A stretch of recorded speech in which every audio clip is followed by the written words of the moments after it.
الشيطان اللعين الرجيم بسم الله الرحمن الرحيم الحمد لله رب العالمين والصلاة والسلام والتحية والإكرام على سيدنا ونبينا وشفيع ذنوبنا وطبيب نفوسنا رحمة العالمين أبي القاسم مصطفى محمد اللهم صل على محمد وعلى أهل بيته الطيبين الطاهرين المعصومين المنتخبين المنتجبين الذين أذهب الله عنهم الرجس وطهرهم تطهيرا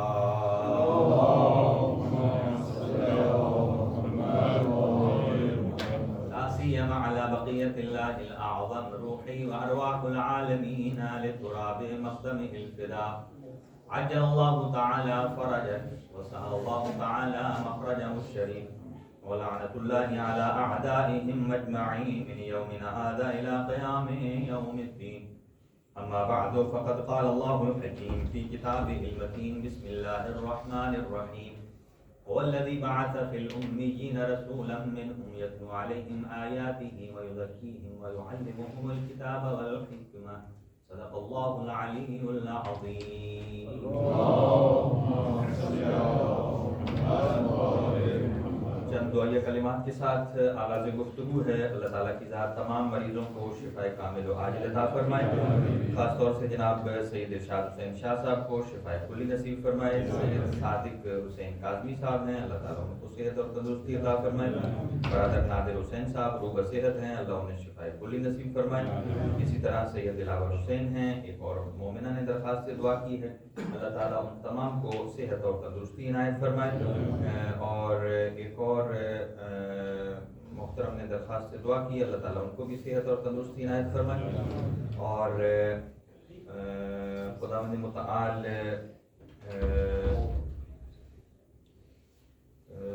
ان کی شہید ولایت حسین، اللہ تعالیٰ ان کے درجات بلند فرمائے، اور وقار حسین اور خاوری رضا اور مرزا رضا، اللہ تعالیٰ ان کے درجات بھی بلند فرمائے اور ان کو جوار معصومین علیہ السلام میں جگہ نصیب فرمائے۔ تمام شہداء ملت اسلامیہ، شہداء تشیع، شہداء اسلام، سب کے درجات عالی ہیں، متعالی فرمائے اور ان سب کو شہداء کربلا کے ساتھ معشور فرمائے۔ ایک اور مومن نے درخواست سے دعا کی ہے رزق میں کوشادگی کے لیے، اللہ تعالیٰ کی ذات ان کے مال اور رزق میں وسعت عنایت فرمائے، برکت نصیب فرمائے۔ جو بے روزگار ہیں انہیں روزگار عطا فرمائے اور ہم سب کو مکتب تشیع کو سمجھنے اور اس پر عمل پیرا ہونے کی توفیق نصیب فرما، اور جتنے مومنین عتبات عالیہ کی زیارات کی خواہش رکھتے ہیں، اللہ تعالیٰ کی ذات ان کی اس خواہش کو جلد از جلد پورا فرمائے۔ اپنی دعاؤں کی قبولیت کے لیے ایک مرتبہ مل کر بآواز بلند صلوات پڑھیے۔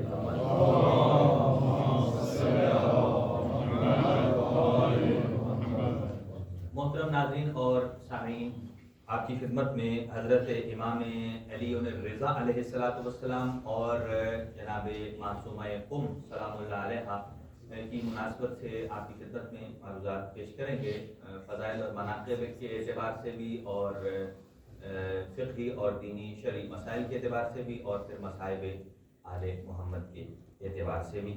اور جس آیہ مجیدہ کو لاسٹ گفتگو میں ہم نے آپ کی خدمت میں پیش کیا، اسی کو آگے بڑھائیں گے اور انتہائی اہم مسئلے پر آج میں آپ کی خدمت میں ڈسکس کرنا چاہتا ہوں ایک عنوان کو، کہ جو مکتب تشیع کا ہی عنوان ہے، لیکن اس کو مزید گہرائی میں جا کر جتنا آپ سوچتے ہیں، جتنا آپ سمجھتے ہیں، اتنا ہی انسان کا اپنے مکتب کے بارے میں یقین بھی پختہ ہوتا ہے، ایک دلیل بھی ہاتھ میں آ جاتی ہے، اور ہمارے نوجوانوں کو اس چیز کا تذکر بھی ہو جاتا ہے، کیونکہ جیسا کہ قرآن مجید ارشاد فرماتا ہے کہ ان الذکر تنفع للمؤمنین، کہ کسی چیز کا ذکر کرنا، اس کو ریپیٹ کرنا، یہ مومنین کے لیے نفع بخش ہے۔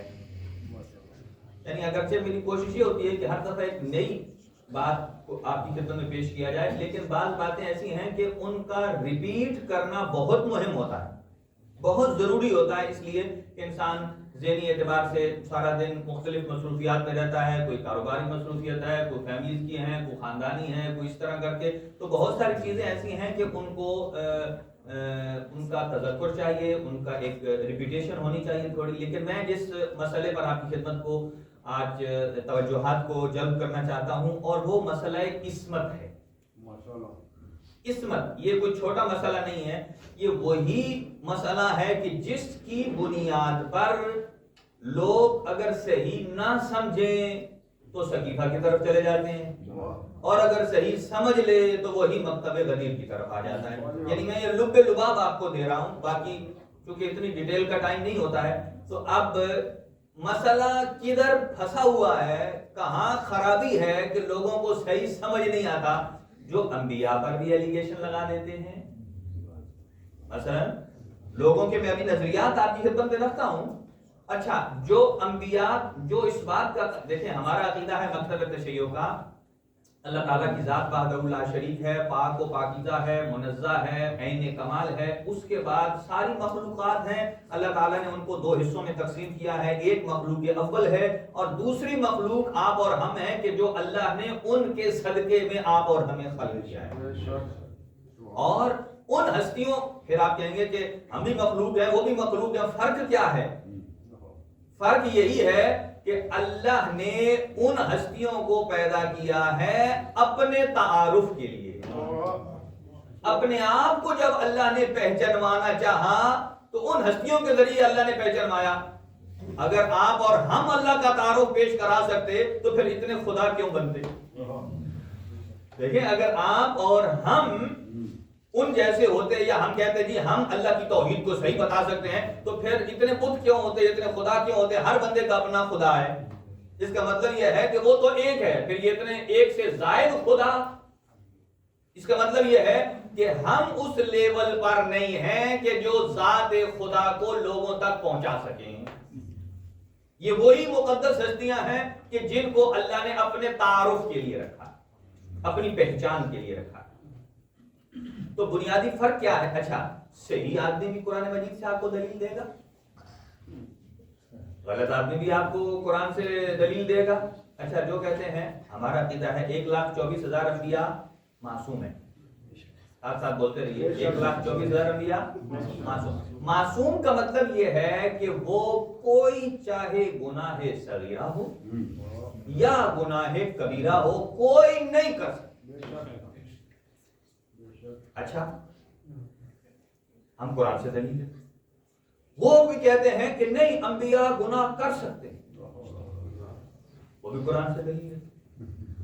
یہی وجہ ہے کہ جب قرآن کو ایکسپلین کرنے والوں کا دروازہ چھوڑ دیں گے تو پھر ایسے ہی بھٹکتے رہیں گے. اچھا، پھر کئی افراد نے انبیاء کرام پر یہ بھی اعتراض لگایا کہ وہ کافر بھی ہو سکتے ہیں. یہ میں آپ کو باتیں بتا رہا ہوں آہستہ آہستہ تاکہ تھوڑا آپ کا ذہن تیار ہو جائے کہ میں نے یہ باتیں کرنی ہیں، تاکہ وہ جب بات آئے تو آپ پریشان نہ ہو. میں ابھی آپ کو بس فنگر ٹپس پر بتاؤں گا یہ اور مکتب ہے. دیکھیں، ساری باتیں پہلے پھر آخر میں مکتب اہل بیت کا نظریہ، جو گلدستے کی شکل میں کہ مکتب اہل بیت کا جب نظریہ آتا ہے، آپ تھوڑی دیر کے لیے یہ نہ سوچیں کہ میں شیعہ ہوں، تھوڑی دیر کے لیے اتنا سوچیں کہ میں انٹلیکچوئل ہوں، میرے سامنے کیس لایا گیا. اب بعنوان ایک جج، عادل آدمی کہ کسی کے ساتھ زیادتی بھی نہ ہو، حق کدھر ہے اس کو آپ نے پیش کرنا ہے. تھوڑی دیر کے لیے آپ سمجھیں کہ 1 گھنٹے کے لیے آپ جو ہے نا وہ تشیع جو ہماری ہے اس کو تھوڑا سا سائڈ پر رکھ کر سوچیں. ہاں جی، نیوٹرل ہو جائے. اس کا مطلب یہ نہیں ہے کہ اتنی دیر ہم شیعہ نہیں رہیں گے. اسی کا نام شیعہ ہے، اسی کا نام تشیع ہے. تشیع کیا مطلب ہے؟ تشیع عقل کے ساتھ بالکل مطابقت رکھتی. کبھی شیعہ عقل کے خلاف بات نہیں کرتا. اب میں جلدی پیش کروں. فرق کدھر ہے؟ عصمت کو صحیح نہ سمجھنے سے لوگ سقیفے کی طرف چلے گئے. جنہوں نے صحیح عصمت کو سمجھا ہے وہ مکتب غدیر کی طرف آ گئے. اب میں نے جو رسول پاک کی حدیث، رسول پاک کی شان میں آیت پڑھی ہے، هو الذی بعث فی الامیین، اللہ تعالیٰ کی ذات نے لوگوں میں، امیین میں، آپ اور ہم میں رسول بھیجا جن کا کام کیا ہے؟ قرآن مجید کی تلاوت کرتے ہیں، جن کا کام ہے لوگوں کا تزکیہ کرتے ہیں، پاکیزہ. ہم زکات سے نکلا ہے نا. زکات کیا مطلب ہے؟ بی بی فاطمہ زہرا سلام اللہ علیہا نے خطبہ صدق میں ارشاد فرمایا، بی بی نے ارشاد فرمایا کہ اللہ تعالیٰ نے زکات کو اس لیے فرض کیا ہے تاکہ آپ کے مال میں برکت ہو جائے، آپ کا مال پاک ہو جائے. تو زکات کا مطلب کیا ہے؟ پاک کرنا. تزکیہ کا مطلب پاک. تو رسول خدا صلی اللہ علیہ وسلم کا پہلا کام ہے قرآن مجید کی تلاوت کرنا، دوسرا ہے ہمیں پاک کرنا. ہمیں پاک کیسے کر سکتے ہیں؟ وہ راستے بتائیں گے جہاں جہاں سے تطہیر ہوتی ہے، اور وہ اہلیان تطہیر ہی ہیں کہ جو آپ کی پاکیزگی کے ذمہ دار ہو سکتے ہیں. ٹھیک ہے نا. اگر آپ کو پاکیزہ ہونا ہے، نہانا ہے، دھونا ہے، تو ظاہر ہے آپ اس جگہ جائیں گے کہ جہاں نہانے کا سامان ہے، پانی موجود ہے. ٹھیک ہے نا. اور تیسرا کام کیا ہے؟ یعلم الکتاب والحکمہ، لوگوں کو کتاب اور حکمت کی تعلیم دیتے ہیں. اچھا، پہلی بات تو یہ ہے کہ یہ ساری باتیں رسول پاک صلی اللہ علیہ وسلم کریں گے. اب یہاں یزید بھی کہتا ہے کہ کوئی وحی نہیں آئی، کوئی یہ سب کچھ ہے. تو اس نے کہاں اٹیک کیا؟ یہ بات سمجھے، اس نے اٹیک کہاں کیا؟ اس نے اٹیک کیا عصمت پر. یعنی اس کا مطلب یہ ہے اس کے بقول جو کچھ رسول خدا نے فرمایا وہ صحیح نہیں ہے. صحیح نہیں ہے کا مطلب یہ نکلتا ہے کہ جو کہہ رہا ہے آپ کو اس کی بات پر یقین نہیں ہے. اور یہی ہوتا ہے عصمت میں فالٹ سمجھنے میں، کہ جہاں آپ کو یقین حاصل نہ ہو کہ فلاں سچ کہہ رہا ہے یا جھوٹ کہہ رہا ہے. ہمیں یقین ہے کہ 1,24,000 حضرت آدم علیہ السلام ہوں، وہ بھی ویسے ہی سچے ہیں جیسے حضرت عیسیٰ ہیں. جیسے حضرت عیسیٰ سچے ہیں، ایسے حضرت رسول اکرم صلی اللہ علیہ وسلم جو سید الانبیاء ہیں وہ بھی ایسے ہی سچے ہیں. یہاں تک کہ کسی نے پوچھا کہ اگر آپ کو یہ کہا جائے اس پہاڑ کے پیچھے ایک لشکر ہے، حضور نے فرمایا کہ اس کے پیچھے ایک لشکر ہے اور آپ وہاں جاؤ اور نہ ملے تو آپ کیا بات کرو گے میرے بارے میں؟ انہوں نے یہ نہیں کہا یا رسول اللہ ہم کہیں گے کہ وہ جو رسول پوچھوانا چاہتے تھے وہ ہم اپنی زبان سے کیا بھی نہیں چل سکتے کہ اگر آپ وہاں جاؤ، میں کہوں لشکر ہے وہاں نہ ہو تو آپ کیا کہو گے؟ اور وہ سمجھدار صحابہ تھے جنہوں نے کہا یا رسول اللہ ہم یہ تو نہیں کہہ سکتے کہ آپ نے صحیح نہیں کہا، ہم یہ کہہ سکتے ہیں کہ ہماری آنکھوں نے صحیح دیکھا نہیں ہے. یہی وجہ ہے کہ جو عصمت کا مطلب سمجھتے صحیح نہیں ہے، اپنی کھوپڑی سیدھی کرنے کے بجائے کہتے ہیں انبیاء ایسے ہیں، رسول ایسے ہیں، ائمہ ایسے ہیں. میں آپ کو پہلے نظریات بتاتا ہوں. اچھا، معصوم پہلے کتنے ہیں یہ ڈیفائن کر لیں، کیونکہ لوگ اہل گھر کو معصوم بنا لیتے ہیں. معصوم 4 قسم کی کیٹیگریاں ہیں. پہلا معصوم فرشتے، میں ایسے سب کو بتاؤں. فرشتے معصوم ہیں. معصوم کا مطلب کیا؟ وہ کبھی گناہ نہیں کرتے. دوسرے معصوم کون ہیں؟ انبیاء اور ائمہ. ان پر ہم نے گفتگو کرنی ہے چونکہ انہیں سائٹ پہ رہ دیں، اس کا ہم سے کوئی تعلق نہیں ہے، نہ ہم انبیاء میں ہیں نہ ہم رسولوں میں. البتہ فرشتوں والا بھی ہم نہیں ہیں. تھرڈ ون، تیسرا یہ ہے نو مولود بچہ، چھوٹا بچہ جو پیدا ہوتا ہے. آپ اسے کیا کہتے ہیں؟ اگر چھوٹے بچے سے کوئی گلاس ٹوٹ جائے، پانی گر جائے، ہم معصوم ہیں. یا اسے کہتے ہیں کہ چلو 15 سال سے پہلے کہا جا سکتا ہے، لیکن 15 نہیں. آج کل ایک اور لفظ بھی بیچ میں ہے جس سے سمجھنا ضروری ہے کہ ممیز. ممیز کسے کہتے ہیں؟ جسے اچھا برا پہچاننے کی تمیز ہے. اور میں اپنے بچوں کو جو ڈیفائن کرتا ہوں انہیں چیک کرنے کے لیے کہ آیا تو ممیز ہو یا نہیں ہو، میں دیکھتا ہوں کہ آیا وہ اپنا بینک کا کارڈ یا دوسرے کارڈ وہ استعمال کر سکتے ہیں، نہیں کر سکتے، سنبھال سکتے ہیں. کوئی بندہ مانگے دے دو، وہ کہیں گے نہیں دیں گے. کیوں نہیں دیں گے؟ اس کا مطلب یہ ہے اسے سمجھ ہے کہ اس چیز میں میرا نقصان ہے. اس کا مطلب یہ ہے کہ جو اتنی سمجھ رکھتا ہے وہ ممیز ہے. وہ بھلے 10 سال کا ہے، 11 کا ہے، 12 کا ہے، جتنے کا ہے. تو یہاں 15 کی بات نہیں ہے. ممیز، اچھے برے کی تمیز رکھنا. یہاں ہمارے 8 9 سال کے بچے ہیں، خود اسکول جاتے ہیں واپس آ جاتے ہیں. اس کا مطلب یہ ہے کہ اتنا بھروسہ ہے کہ کہیں گم نہیں ہوتے ہیں. تو نو مولود بچہ معصوم کہتے ہیں ہم اس کو. تو کیا یہ ویسا ہی معصوم ہے جیسے فرشتے معصوم؟ کیا یہ ویسا ہی معصوم ہے جیسے انبیاء معصوم ہیں؟ نہیں، بلکہ اس کو معصوم اس لیے نہیں کہہ سکتے، حالانکہ کہتے معصوم ہیں، اس لیے کہ اس بندے کے اندر واجب کو چھوڑنے کی بھی طاقت نہیں ہے. غور سے سمجھیے گا. اور برائی کرنے کی بھی طاقت نہیں ہے. لہذا اس کو ہم معصوم جب کہتے ہیں تو معصوم اس اعتبار سے کہتے ہیں کہ یہ انوسینٹ ہے. اور چوتھا، آپ اور ہم جن کے بارے میں روایات موجود ہیں کہ جو شخص من زار قبر الحسین ابن علی، جو امام حسین علیہ السلام کی قبر کی زیارت کر لیتا ہے، قبر مطہر سے آواز آتی ہے، صرت الیوم کیوم ولدت کا امک، جا آج کے بعد تو ایسا پاک ہو گیا ہے جیسا ابھی شکم مادر سے آیا ہے۔ تو شکم مادر سے جو آیا ہے چھوٹا مولود بچہ، جیسے وہ معصوم ہے ویسے ہی ظاہر بھی، اب جب پاک ہو گیا، گناہ ختم ہو گئے، تو گناہ ختم ہونے والے کو پیچھے کیا بچتا ہے؟ یعنی کہ اس میں پاکیزہ چیزیں ہی بچتی ہیں، یعنی اللہ نے بچا لیا۔ عصمت کا مطلب یہ ہے اسے برائی سے بچا لیا، لیکن اسے معصوم کہہ سکتے ہیں؟ کیا یہ ویسا ہی ہے جیسا بچہ ہے؟ جتنے بھی آپ دلیلیں دیتے رہے، سناتے رہے حدیث ہے کہ تو ایسے ہو گیا جیسے شکم مادر سے آیا، وہ کہے گا نہیں میں تو 40 سال کا ہوں یار، ٹھیک ہے۔ لیکن معاف ہو جانا الگ بات ہے، لیکن جو پچھلا اس کا ریکارڈ ہے، اس ریکارڈ میں ابھی تک وہ داغدار ہے، یعنی وہ حصہ ویسا نہیں ہے جیسے معصوم کا ہوتا ہے، ویسے معصوم جیسے ہوتا ہے۔ اب یہ چاروں ہیں، ان میں سے 3 تو نکل گئے۔ فرشتوں سے ہمارا سروکار نہیں ہے، کیوں؟ اس لیے کہ وہ نہ تو گناہ کرنے پر قادر ہیں، یہ بات سمجھیے گا۔ انبیاء اور فرشتے میں کیا، باقی 2 تو نکال دیجئے، انبیاء اور فرشتے میں معصوم میں کیا فرق ہے؟ کہ فرشتے گناہ کر ہی نہیں سکتے، کیوں؟ یعنی اللہ نے انہیں اس قابل بنایا ہی نہیں ہے۔ اور انبیاء اور ائمہ وہ بھی کبھی گناہ نہیں کرتے۔ فرق کیا ہے فرشتوں میں اور انبیاء اور ائمہ میں؟ کہ انبیاء اور ائمہ گناہ پر قادر ہیں، قدرت رکھتے ہیں لیکن کرتے نہیں۔ یہیں پر سوال پیدا ہوتا ہے، جو لوگ پھنس جاتے ہیں، قادر ہیں لیکن کرتے نہیں۔ پہلا سوال ہے جب قدرت رکھتا ہو تو آدمی کرتا کیوں نہیں؟ کیوں نہیں کرتا؟ جب آپ کو پتا ہو پھر کیوں نہ کریں؟ اس کا مطلب یہی ہے، ایک چھوٹا سا آنسر پھر آگے، کہ انبیاء کرام ظاہر ہے اللہ تعالیٰ کی ذات نے ان کو جو معصوم بنایا ہے وہ تمام مخلوقات سے چن کے بنایا، یعنی جو قابلیت ان کے اندر ہے وہ ہم میں نہیں ہے، اسی لیے ہم اس لیول پر سوچ بھی نہیں سکتے کہ قادر ہو اور کرے نہیں۔ اس لیے ہم سوچ سکتے ہیں اپنے لیول تک، اس سے اوپر ہمارا برین پھٹ جائے، کیوں؟ وہ قادر ہے اور کرتے، اسی میں تو کمال ہے۔ اگر قدرت ہی نہ رکھتے ہوں اور نہ کرے تو پھر تو فرشتوں جیسے۔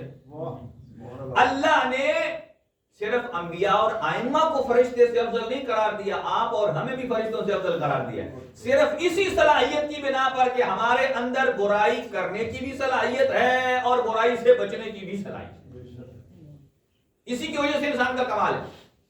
تو انبیاء کرام کرتے نہیں ہیں، کیوں؟ اس لیے ان کے نزدیک گناہ کا انجام ویسے ہی واضح ہے جیسے ہمارے نزدیک بہت ساری چیزوں کا انجام واضح ہوتا ہے۔ جیسے کہ کوئی آدمی جب ٹوکا چل رہا ہو، آپ اس کے نیچے اپنی انگلی رکھیں گے؟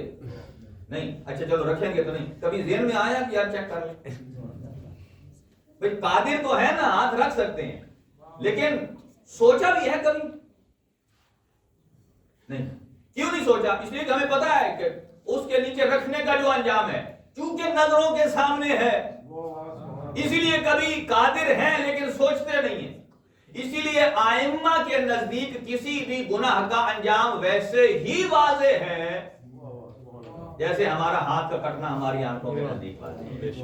اس کا مطلب یہ ہے کہ ہماری آنکھیں صرف ٹوکے کو دیکھ کر رک جاتی ہیں، تو پھر ائمہ کی بصیرت دیکھیے کہ ان کی بصیرت میں کتنی طاقت ہے، کہاں کہاں تک دیکھتے ہیں۔ اور بہت ساری مثالیں ہو سکتی ہیں لیکن ان کو میں چھوڑ رہا ہوں، جس مقصد پہ آ رہا ہوں۔ لہٰذا اب ایک ہی قسم بچ گئی، آپ بھی ہم بھی نکل گئے، معصوم بچہ بھی نکل گیا، ملائکہ بھی نکل گئے، اب پیچھے رہ گئے انبیاء اور ائمہ۔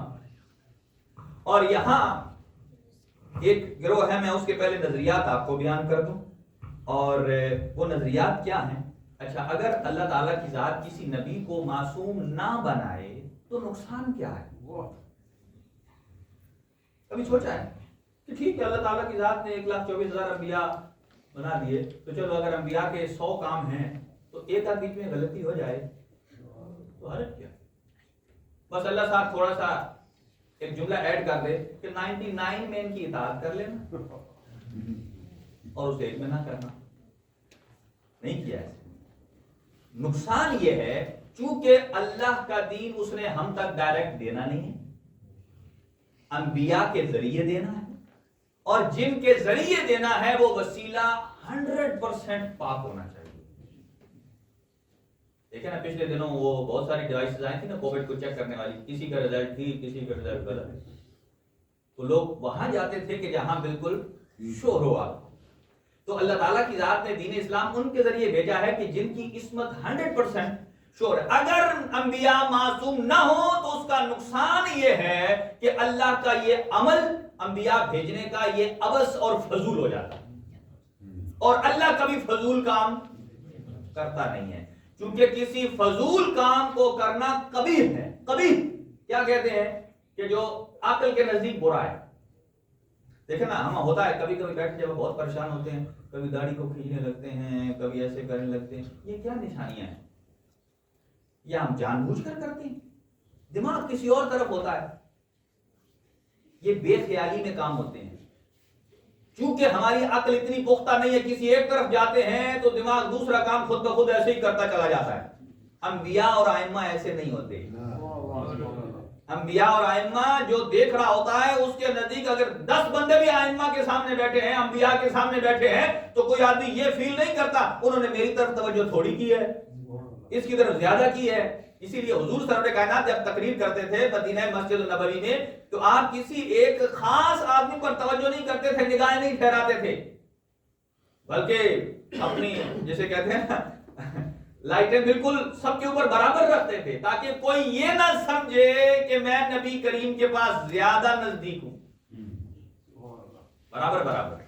اچھا تو اس کا نقصان یہ ہے کہ قبیح اور فضول کا اللہ کبھی بھی نہیں کرتا. قبیح کام وہ کرتا ہے، کبھی اسے کہتے ہیں جو مثلا برا نہیں ہوتا لیکن اچھا بھی اللہ اس لیے نہیں کرتا کہ وہ عین کمال ہے، اس میں کسی قسم کا شائبہ برا کام وہ اس کے شایع نشان نہیں ہے. اب آپ لوگوں نے پکڑ لیے سر، تو اب آ جائے میں آپ کو سناتا ہوں عصمت کے نظریے کہ لوگ کتنے قائل ہیں عصمت کے نظریے کے. اچھا پہلا یہ ہے کہ خوارج کا نظریہ عقیدہ سنیں کہ وہ عصمت کے بارے کیا کہتے ہیں.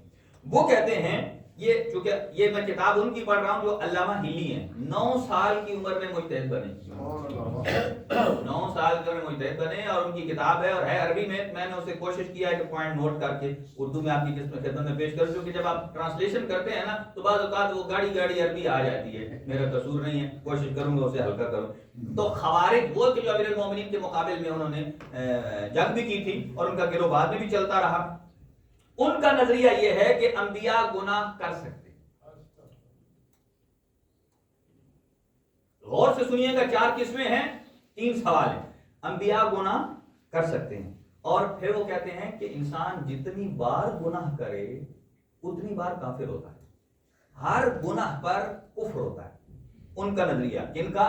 خوارج کا، کہ انبیاء گناہ کر سکتے ہیں اور گناہ کا صدور ہوتا ہے، کرتے ہیں، اور ہر گناہ پر کفر ہے. اچھا میں آپ کو پہلے بتا دوں تاکہ آپ کو سسپینس نہ ہو. میں اس طرف آپ کو لا رہا ہوں کہ قرآن کی آیت ہے وَآدَمَ رب عَصَىٰ آدَمُ رَبَّهُ. حضرت آدم نے اللہ کی نافرمانی کی. حضرت آدم کون ہے؟ نبی ہیں. یہ عصمت کا معنی سمجھ آ گیا نا تو پھر میں مولا علی پر آؤں گا اور امام رضا پر آؤں. ٹھیک ہے کہ حضرت آدم نے اللہ تعالیٰ کی نافرمانی کی. نافرمانی کسے کہتے ہیں؟ گناہ. انہوں نے ترجمے میں سب نے لکھا ہے کہ گناہ کیا، پھر اللہ تعالیٰ نے کہا کہ معافی مانگو. اور ایسے قرآن مجید کی ایک اور آیت بھی جیسے کہ نبی کریم کو اللہ تعالیٰ کی ذات نے فرمایا ان فتحنا لک فتحا مبینا، اس میں بھی کہ یہ فتح مبین جو آپ کو دی ہے یہ یا باقی اور جو میں فرمایا کہ جائیے اور اپنے گناہوں کی توبہ کریں. بجائے آیت کے مطلب کو صحیح سمجھنے کے انہوں نے اس سے یہ مطلب نکال لیا چونکہ نبی گناہ کرتا ہے اس لیے اللہ نے کہا جاؤ گناہ کی توبہ کرو. دیکھیں نا یہ چھوٹے چھوٹے سوال کرنے والے ہیں نا، ذہن کو کھولتے ہیں. اچھا تو خوارج کا کیا، یہ اس پر میں آ رہا ہوں، پھر آپ کو خود بخود کلیئر ہو جائے گا کہ ہم سقیفہ کی طرف نہیں گئے تو اللہ کا لاکھ لاکھ شکر ہے نہیں گئے، کیونکہ ہم نے عصمت کو سمجھا ہے. اچھا پھر آپ کو ایک میں اور سوال دوں گا، کیا خلیفہ اول کی اطاعت واجب ہے؟